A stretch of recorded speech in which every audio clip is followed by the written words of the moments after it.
I remember thinking that nothing in my life had really changed. The days still followed each other, meals still happened at the same time, and love still existed in the same house. Or at least that's what I told myself. But once my uncle arrived, everything began to feel slightly out of place, like furniture moved a few inches when no one was looking. That he wasn't supposed to stay long. A night, maybe two. That's what everyone said. Yet days passed, and his suitcase stayed in the corner of the spare room. I noticed it because I started noticing everything. The way the house sounded different at night. The way conversations paused when I walked in. The way my partner smiled a little too carefully, as if measuring each expression. At first, I blamed myself. Stress, overthinking, insecurity. It was easier to believe that than to question the people I trusted most. My relationship had already been going through a quiet phase. Nothing dramatic, just the kind of distance that creeps in when routines replace excitement. We still talked, still shared space, still said all the right things. But something had thinned out between us, like a thread pulled too many times. My uncle blended into the house quickly. Too quickly. He knew where things were, moved around comfortably, joked easily. I told myself that familiarity came naturally to him. He had always been like that, charismatic without trying, observant without seeming curious. Still, I couldn't shake the feeling that he was seeing things he shouldn't, understanding things that weren't meant to be understood. That I started noticing small details that didn't add up. Late-night whispers drifting down the hallway. Phones turned face down on tables. Laughter that sounded softer, more private. Whenever I entered the room, the energy shifted, like a door quietly closing. No one said anything wrong. That was the strangest part. There were no accusations, no obvious lines crossed. Just gaps. Pauses. Silence where there shouldn't have been any. That I asked myself if I was imagining it. I replayed moments in my head, searching for logic. My partner had always been open with me. Honest. At least, that's what I believed. So when answers became shorter and eye contact rarer, I convinced myself it was temporary. Everyone has off days. Everyone needs space. Trust meant not interrogating every change, but trust also made me blind. One evening, I came home earlier than usual. The house was quiet, but not empty. I heard voices from the living area, low and close. I paused without meaning to. It wasn't what they were saying that made my chest tighten, it was how they were saying it. Familiar. Intimate in a way that didn't belong to me anymore. When I stepped forward, the voices stopped. They looked up at me at the same time. Smiles appeared too fast that I laughed it off. Made a joke. Pretended I hadn't felt that sharp twist inside. That night, lying awake, I stared at the ceiling and wondered when exactly I'd started feeling like an outsider in my own relationship. I told myself not to jump to conclusions. I told myself that infidelity was obvious, loud, destructive. This was quiet. Polite. Almost invisible. Days passed, and the pattern continued. My uncle stayed longer. My partner grew more distant. I caught myself listening at doors, watching reflections in dark screens, paying attention to what wasn't being said. I hated who I was becoming, but I hated the not knowing even more. Love shouldn't make you feel this alert, this guarded. That I tried to reconnect. Planned small moments, initiated conversations, reached out emotionally. The responses were there, but they felt delayed, filtered. Like I was receiving echoes instead of words. Meanwhile, my uncle seemed to understand my partner effortlessly. He anticipated moods, finished sentences, offered comfort without being asked. I told myself it was harmless. Family support. Nothing more. Still, a quiet thought began to form, one I refused to name. What if something was already happening? Not physically, not in the obvious ways people talk about. Something softer. Something more dangerous. A bond growing in the spaces where I no longer stood. The realization didn't hit all at once. It settled slowly, like dust, covering everything until I couldn't ignore it anymore. I wasn't being replaced in a dramatic way. I was being slowly edged out. And the most unsettling part wasn't the fear of betrayal, it was the certainty that if I asked the wrong question, everything would change forever. So I stayed silent. I watched. I waited. And deep down, I knew that whatever was unfolding had already crossed a line, even if no one was brave enough to admit it yet. By the time I stopped denying it, the house itself felt like it was holding its breath. I could walk from one room to another and sense where conversations had just ended. The air carried traces of things unsaid. It wasn't paranoia anymore. It was pattern. They were careful, but not careful enough. My partner started mentioning my uncle in casual ways, slipping his name into conversations where he didn't belong. Small stories, shared opinions, references I hadn't been part of.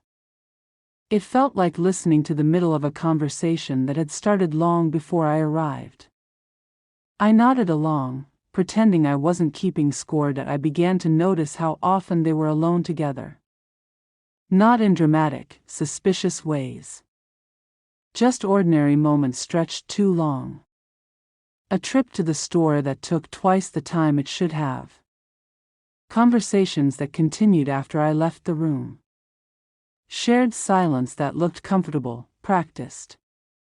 When I joined them, that comfort dissolved. The tone shifted. Topics changed. It was subtle, but subtlety can be loud when you're already listening for it. That I told myself I was being unfair. Family is family. Support doesn't equal betrayal. Yet every instinct in me was screaming that something was forming in the space I used to occupy. Not a secret affair hidden behind locked doors, but something quieter. Something that didn't need hiding because no one was calling it what it was. One night, I couldn't sleep. I sat in the dark, phone glowing in my hand, not looking at anything, just holding on to the light. From down the hall, I heard them talking again. Not whispers this time. Low voices, steady, unguarded. I couldn't make out the words, but I didn't need to. The closeness was unmistakable. It carried warmth. Familiarity.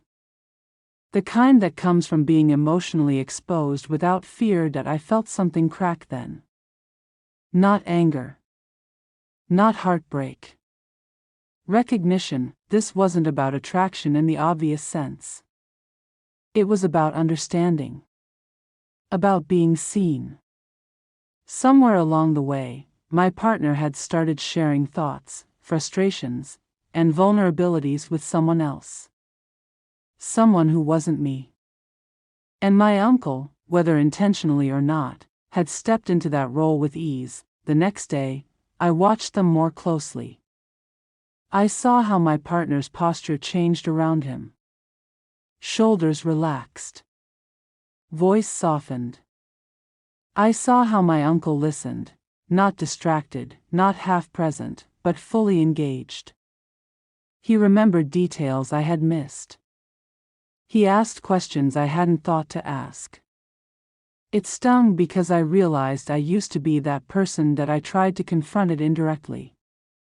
I asked my partner how they were feeling lately. Asked if something was bothering them. The answers came back vague, polished, incomplete.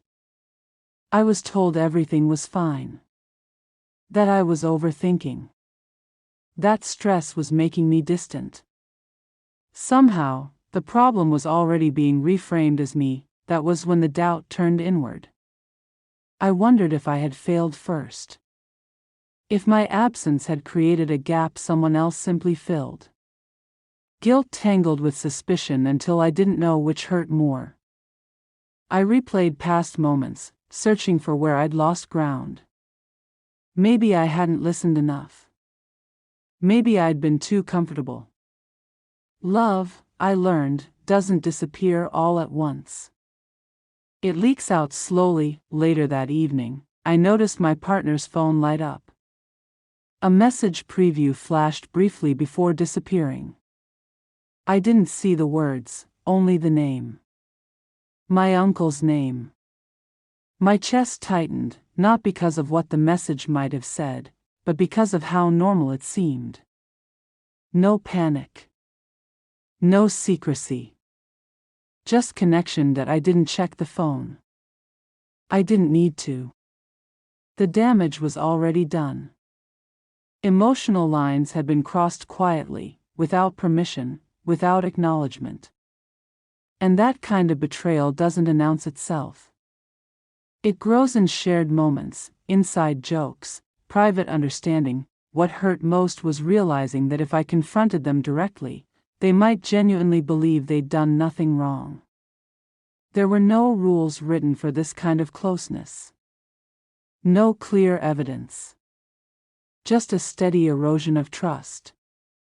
I was watching my place in someone's life become optional. That night, I lay awake again, staring into the dark, knowing something had shifted beyond repair. Love was still there, technically. So was loyalty, at least in name. But intimacy had moved. And once it moves, it rarely comes back the same. That I understood then that infidelity doesn't always need secrecy or touch. Sometimes, it only needs attention given where it no longer belongs. And by the time you realize it, you're already standing outside, wondering when the door quietly closed behind you. I stopped pretending after that. There was no point in acting normal when normal had already slipped away. Every interaction felt layered now, carrying meanings beneath words. I could feel myself hardening, becoming quieter, more deliberate. I wasn't spying or accusing. I was observing, collecting proof that couldn't be denied even if no one confessed it out loud. The distance between me and my partner became undeniable. Conversations turned functional, stripped of warmth. Questions were answered, but not expanded on. I noticed how often I was reassured instead of included. You're imagining things. Nothing is wrong. Why are you acting like this?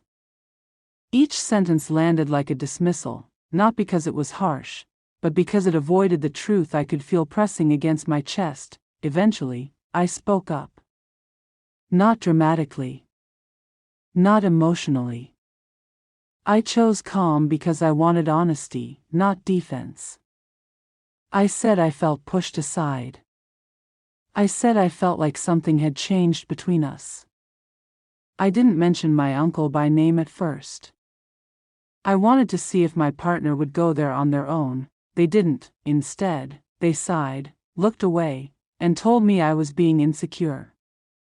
That stress had made me sensitive. That I should trust them more. The words were smooth, practiced. And in that moment, I understood something painful. When someone starts protecting a connection, they will do it even at the cost of another. When I finally said his name, the room felt smaller. My partner stiffened, just for a second. It was barely visible, but I saw it. I asked why they seemed closer. Why I felt replaced in conversations, in comfort, in emotional space. I didn't accuse. I asked. The response wasn't anger. It was confusion mixed with offense. I was told I was crossing a line. That he was family. That nothing inappropriate was happening. That I was reading meaning where there was none. And maybe that was the most unsettling part, they sounded sincere. Or at least convincing. Later, I tried speaking to my uncle. Not confrontational, not emotional. I asked how long he planned to stay. Asked if everything was okay. His answers were polite, careful. Too careful. He avoided eye contact more than usual. He spoke as if every word needed approval before leaving his mouth. That told me enough that I felt caught between two truths, what I could prove and what I could feel. There was no undeniable act to point to, no confession waiting to be dragged out. Just a shift in loyalty, quiet and complete. And somehow, that made it harder to fight. You can't argue against something everyone insists doesn't exist. The house grew heavier after that. Silence replaced tension, but it wasn't peaceful. It was the kind of silence that forces you to live inside your own thoughts. I noticed how often I withdrew, how little I laughed. I stopped reaching out, stopped trying to reclaim what was already slipping through my fingers. What hurt wasn't just the closeness between them. It was realizing that my pain had become inconvenient. That acknowledging it would require change, and change was something no one seemed willing to make. I was being asked to adapt to a new reality without being told what it was. At some point, I accepted that answers weren't coming. Not because there was nothing to explain, but because explanation would expose choices already made. Emotional allegiance had shifted, and admitting that would mean facing its consequences. It was easier for them to deny it. Harder for me to live with it. That I started imagining what would happen if I left. Not dramatically, not suddenly. Just quietly removing myself from the equation. The thought scared me, but it also brought a strange sense of relief. Maybe distance would give me clarity. Maybe absence would reveal what presence no longer could. That I watched my uncle pack his things one afternoon, moving slowly, deliberately. No goodbye conversation followed. No acknowledgement of tension. He left the same way he'd stayed, without explanation. My partner didn't say much either. Life resumed, outwardly unchanged. But something essential was missing. That I realized then. That confrontation doesn't always bring closure.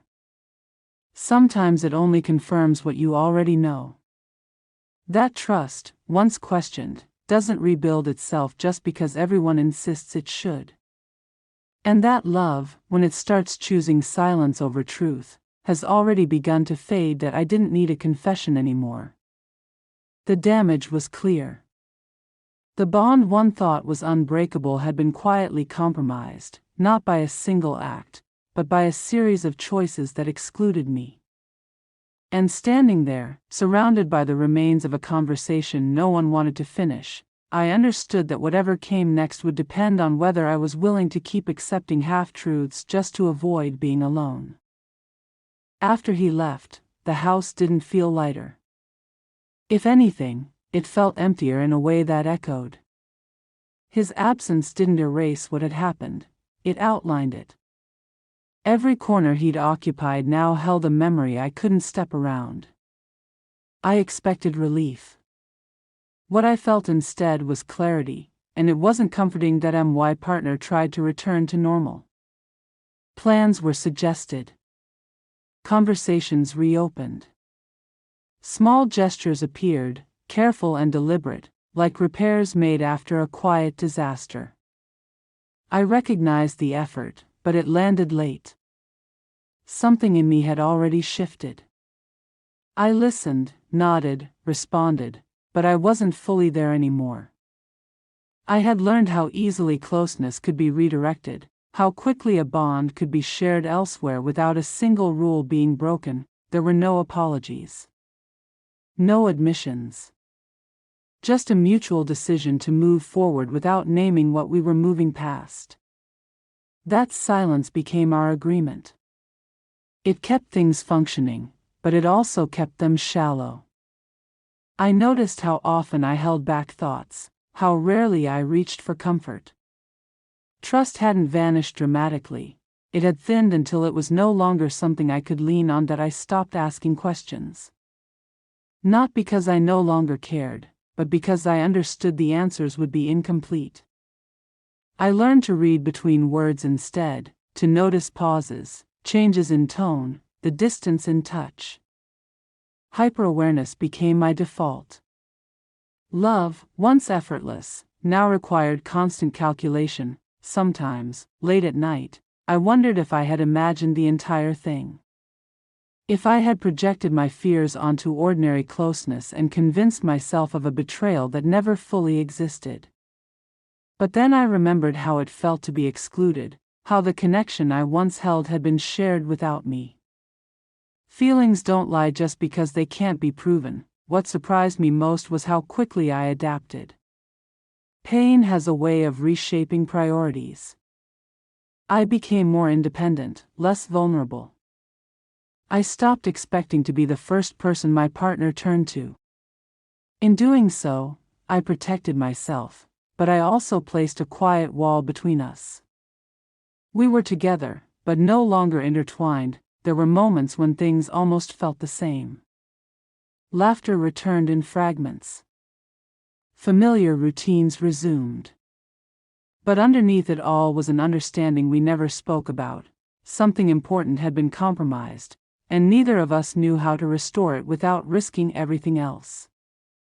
Stability became more important than honesty. That I realized that infidelity doesn't always end relationships.